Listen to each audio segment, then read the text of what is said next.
Leadership is not just one quality, but rather a blend of many qualities.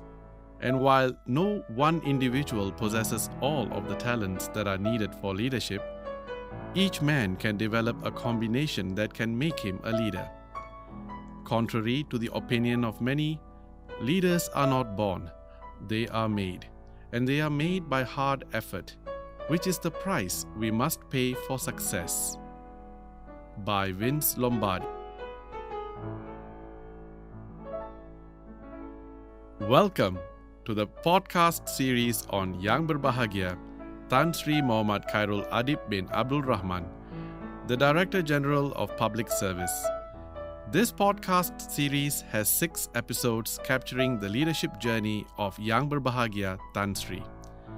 It is the reflection of Yang Berbahagia Tan Sri's governance qualities throughout his service as an administrative and diplomatic officer for 34 years. Intan presents the Leadership Encyclopedia by Yang Berbahagia Tan Sri Muhammad Khairul Adib bin Abdul Rahman. You are now watching the 3rd episode entitled The Newly Appointed Leader. You mentioned in the previous episode that you had 2 job opportunities, one as a lecturer in UITM and the other one as an administrative and diplomatic officer, or the Malay acronym PTD. Can you walk us through the process on becoming a PTD? Let me go back a bit on the interview process that I went through, the 2 interviews. One for a lecturer post in a public university. I was asked about my readings, my research at my undergraduate level and whatnot. But to the other one, on the PTD, it was a bit more difficult. We had to undertake a national exams. At that point in time, I think about 12,000, 13,000 to the exams as compared to today. Nowadays, we have about almost 300,000 to the exam. Out of that 12,000, 13,000 to the exam, only about 4,000 went for interview. And during my time, there was only about 75 fresh graduates who were taken into service.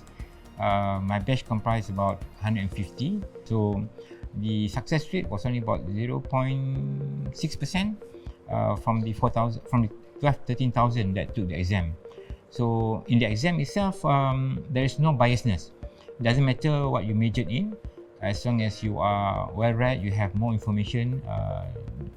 The more you answer rightly, the more marks you get. And so the top 4,000 or so, they will pick up to attend the interview. So during my time, there's only 2 screening process, which is the exam and interview. And then of course, we went to Intan.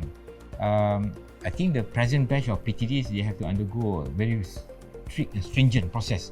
They have to take the national exam. They have to go for their PACs. They have to go for one physical assessment, and then before interview, and then 10-month course in Intan. My course was it's a 12-month course, 1 year course in Intan, and this course is very important in the sense that for the serving officers, yes, they are quite well versed in the runnings of a government, but for the fresh graduates, it's very important because why? The moment you are being put into a ministry, you are expected to run, you're not expected to walk. Of course, you have your bosses to guide you through, but you are not supposed to start from zero. So the 12-month course that we have, 22 modules that we went through, was very important. First and foremost is that I believe it's divided in 2 parts, 2 hemispheres. One is actually on the academic part, which is actually the guidelines, procedure that you need to understand, that you need to know when you are a civil servant. The other one is actually on the sasya, or your personal development. So this is important. Like I mentioned just now, we had modules, like for example, on leadership. How do you think this training helped you in your career as a PTD? One of the modules that we have to go through was the leadership module, where we were asked to scale out Mount Ledang. So this is a module where we were assessed externally on how we react and how we interact with each and every one of us. So basically, you can know that in the module, whether you only care for yourself or you have also care for your team members. Being fit then, I choose myself to become the sweeper, the last person in the group just to ensure that the rest are not being left behind. So in my group, there was this one big guy. He has some issue with his knees, so he had some difficulties to scale up Mount Ledang. So we worked together until we reached the top of Mount Ledang.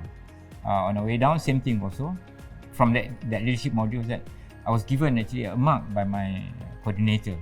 It is a simple, cheap mark. It cost I think less than 5 ringgit, and I still keep it until today because I was given that because I was chosen to be the best candidate then. So I think this one way, one that taught me is that you must always appreciate people so that they know, good things that they do. So this is also one of the things that courses in Intan taught us. So even though we had to undergo modules, but we were also taught the other values, intrinsic values that we must inculcate in our offices. So Intan is a wholesome education, 12 months that teaches you both the physical, spirituals, that nurture you to be the best. So 12 months is one of the best time that I had. Combined together the development in your primary school, secondary school, pre-U, universities. Intan course at the DPA level culminates everything because it doesn't touch us only on your academic excellence, but also test you or also nurture you on the spiritual form, that once you are a civil servant, you are ready to serve the country. So it's not about self, it's about what you can give back. So basically that, to me, for those PTDs who have went through Intan course, it's a very valuable experience that is second to none. Would you say that the diploma course in Intan has taught you a lot about leadership skills and values? As I mentioned just now, that during the 12-month course at Intan, basically the modules are divided into two. One hemisphere is talking about academic modules, classroom modules, where we are exposed to all the circulars, guidelines, theory instructions and whatnot. The other are mainly physical module outside. We were exposed to the operations of PDRM, ATMs, bomber. We also went for OBS and also leadership course. So this is where actually I believe Intan will also be looking into the candidates, looking how suited they are in the civil service. Because in the civil service, it's not about yourself, it's about what you give to the others. So the interactions that we had outside was not about ourselves, but basically our presence that will benefit the group. So this is where I think the modules or the teachings at Intan is very different from what we've been used to from day one. The moment we enter kindergarten, primary school, secondary school, pre-U, university, it's all about yourself. Your studies and how you achieve your grades. But in Intan, while we have that on the other hemisphere, but the other hemisphere talks about what is your contribution to others. So that physical module teaches you that it's not about yourself, but how you can plug yourself to better people around you. So basically, leadership in Intan is the first kind of leadership that we have. It's not about teaching you how to be a leader, but observing and also nurturing you, teaching you the good values and rewarding you when you show good skills, when you show good attitude to become leader. So basically, these are the salient point, and these are the very invisible thing that Intan do that really recognizes and really nurture civil servants, especially PTDs, to become leaders, unlike any other schools. How would you describe the roles of a PTD? PTD, Pegawai Tadbir Diplomatik, we just celebrated about our 100 years of existence. It existed even during the colonial times under the Malaysian Civil Service, MCS, and after our independence, basically in the administration we have two schemes, which is the Pegawai Tadbir Am PTA and Pegawai Tadbir Diplomatik. During my time, there was an exercise to merge both. So what is PTD essentially? PTD essentially they are represented at international level, so federal service, state service, the local authorities, also in some statutory bodies as a head. So PTD are trained to manage. So these are professional managers. The resources can come from anywhere. They can be placed as at the statutory bodies, but they are trained as professional managers. So we manage resources. So PTD is a small core group of people who are trained and they are also equipped with all the knowledge about government's runnings of the government, and they are supposed to actually lead their resources. So the number of PTDs is not that many. It's only about 10,000 PTDs. So currently we take about around 400 per year. During my time it was 150, 120 in that sense, but now it's about 400. But the number is not much, not many. We are present mainly in the federal service. All our diplomats are actually from the PTD service. We are also represented in some states which are under the Federated Malay States, in the State Civil Service, in the State Secretariat, also in some local authorities in the Federated Malay States. So PTD basically they are a generalist but a professional manager. We can place them anywhere, they're supposed to perform. So for that reason, that was why I mentioned just now that the training, the exposure in intern is very important, because they are exposed to the every workings of the government. So deep in their heart, they are not specialized in any field, but the moment they've been put into a position, on a desk, they should know the very basic and they should start running.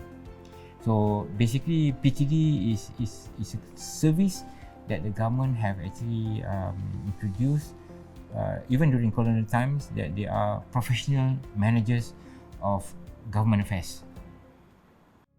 Could you tell us a bit more about your first posting as a PTD?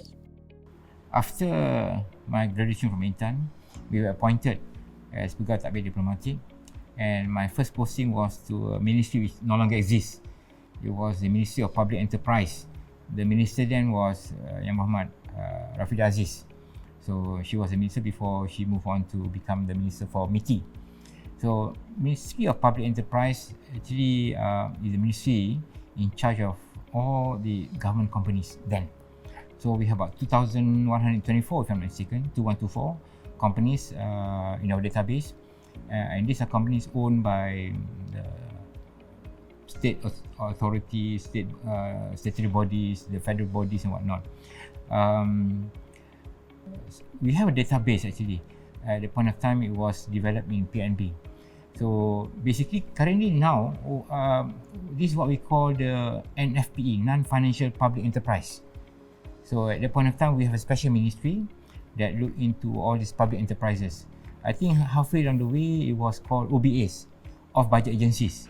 So includes Petronas, but Petronas was never under Ministry of Public Enterprise. So our role then was actually to look into the financial health of all these government investment, government companies. So my first task was actually on that. So coming from a science student, coming from a science background, finance is something new, but you have to perform. So I sat down with our accountant to learn how to read financial statement, balance sheet, profit and loss, and all the terms that they use then, even like ESOPs, ICAOs, these are all the share option schemes that they have, and also loans that people take. So our role actually is to look into, to categorize this company into good, satisfactory, or bad, or having some difficulties. And we have to do surgical intervention. We have to go down and look into the company, how they can further improve on their running management. Some are basically purely have some issues on management. Some are really purely on business sense. So in essence, Ministry of Public Enterprise looks into all these things. So like it or not, in my first posting, I had really to study again on finance, how to read financial statements, and when looking at their financial accounts, you are able to know whether the company is running well or having some difficulties, looking at the trends that they have over the years. So at that point of time also, the government was embarking on the privatization policy. So this is where the government was trying to look into the viability of such companies for them to be privatized and really go both feet into the running as a private sector. So basically, that is what I'm tasked to do in my first posting at the Ministry of Public Enterprise. Back then, How did your bosses train you as a young officer? Just like in any, when you go to a residential school, there's always this orientation week or ragging, those days. So sometimes the new bosses will ask you to do many things just to gauge you. We were no different. Our bosses will ask us to do many things just to see where we can stand independently, where we need help, where we need to be handhold. So those are the bosses that I had. Those are the legacy of good teachings that have been a tradition in the PTDs, in the sense that the boss will test you on everything, and they will observe and see which one that you can swim like a duck and which one that you are struggling, and they will come to assist. So basically, when I first reported for duty, yes, we do many things. So and we have to do it. We have to really show the work, so that the boss can assess things that they need to polish you more, and things that they can just leave you alone and to do it. Those days there were not many civil servants. So once you enter the service, you already put up on a high pedestal. The expectation is very high, so you cannot slack. You cannot say you do not know or you are still learning like a schoolboy. No. You're an officer, you come to office with your suit and tie, your name tag. So you're not supposed to say, I don't know. Those were the days. It must be difficult to manage the expectations from both subordinates and bosses. How did you manage to do that? Of course, when you report for duty in office, there's always the seniors. These are not bosses. These are your contemporaries, which are the same rank, but they have been in the office much longer than you have. So normally they are the one who actually whisper to you, who polish you more, on the actual activity, actual expectation on the ground. So while the bosses expect a lot of things, but your peers will also come in to help and to help you along the way. But for the downliners, they are used to be getting instructions and decisions. So this is what they want. What is your decision? Those days, we have to craft our own letters. We have to draft our own letters and just pass it to them. So the subordinate will just follow through what you order, but the bosses expect a lot more. They will teach. They will actually test you, but you still have your peers to actually hold your hand a bit more longer to teach you, because I think no institution can teach you fully. So once you are in the water, you must know how to swim. And of course, there are always helping hands, either from your boss or from your peers. You have a lot of experience as a PTD. What wisdom do you like to impart to young PTDs today?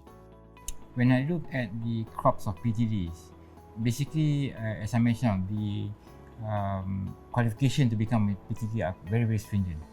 Not many can become one. Basically, you have to pass through a process. So, to me, academically, they are all well qualified. In fact, overqualified. Well qualified to become PTD academically. But to become a civil servant, you need to have the passion. You need to have the spirit of a civil service to serve the nation. So this is where now you must put nation before self. So, if you feel that you want a career that can project you vertically up, then it's not in the civil service. If you have personal high ambition, you should go in the private sector or set up your own company. But in the service that we hold deeply and passionately, is to serve the nation, to serve the king and country. So it is the country before self. So this is where what differs civil servant from the rest. COVID-19 is a very exceptional, is a very classical case, in the sense that you see the civil servant wearing PPEs, from morning to afternoon. You can even squeeze the sweat from the t-shirts, from the shirts. Why? Because they're serving the country, they're serving the nation for the betterment of the country. So these are the spirit part of the civil servant that we need to actually have. So basically, to my fellow brothers and sisters in the service, especially the PTDs, there's no room for self-interest. It's only about the country interest. So the country will take care of us, until the day we die. But what we need to do now is that we have pledged, our life and soul to the king and country. So this is what different. So that's why I said in the course that we went through Intan, it will differentiate us between a civil servant and the others. So we need to find the right person to inculcate. If you feel you're struggling to have that, then you will struggle throughout your whole career. So if you feel that your soul is not there to serve, my advice here is that maybe there could be other professions that you can excel in. But here in the civil service, the key word over here is to serve. So we must place ourselves not primary, but secondary. So the country comes first. So that's what differentiates a civil servant from the rest. More so for PTD, because we are pervasive in all the levels throughout, and we normally hold a position that requires us to actually lead a group, small groups or medium-sized group of people to achieve our objective. So the most important part that I'm trying to draw to now here is that while you may be academically good, while you may be physically fit, but if your heart and soul is not to serve, you will struggle throughout in your career. So career in civil service is a long marathon career. It accumulates over the years, and if you are able to withstand everything, you'll be at the pinnacle of service by the time you retire. So it is not for quick gains. If you are a sprinter, maybe in the private sector you can sprint very fast, but in the government sectors, we need people who are strong in the spirits to serve the country, the king and the country. Thank you for tuning in to the third episode. Don't forget to continue watching the next episode entitled Di Mana Bumi Dipijak. Japan is more like ISO, it's confirmation of the processes, discipline, whereas in UK it's much more of developing or exploring personal potential that you need to. So very different. So in UK, you can have a set of students with so many questions, with difficult answers, because they are exploring, trying to see things, what they can do and what they cannot do. Whereas in Japan, it's easier than in UK, because you just mentioned to them what you cannot do. So it's different, vastly different. When I first arrived in UK in September 2006, if I'm mistaken, 2006, my first experience there was that we had, from this one university, 11 medical students and 11 did not come back. So that's 11 million lost to us.